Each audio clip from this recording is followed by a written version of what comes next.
ఇదే కదా నీ కథ, ముగింపులేనిదై సదా సాగదా. ఇదే కదా నీ కథ, ముగింపులేనిదై సదా సాగదా. నీ కంటి రెప్పలంచున మనస్సు నిండి పొంగిన ఓ నీటి బిందువే కదా నువ్వెతుకుతున్న సంపద. ఒక్కొక్క జ్ఞాపకానికి 100 ఏళ్ల ఆయువుందిగా, ఇంకెన్ని ముందు వేచనో అవన్నీ వెతుకుతూ పదా.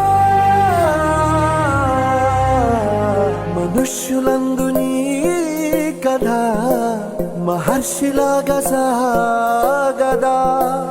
మనుష్యులందు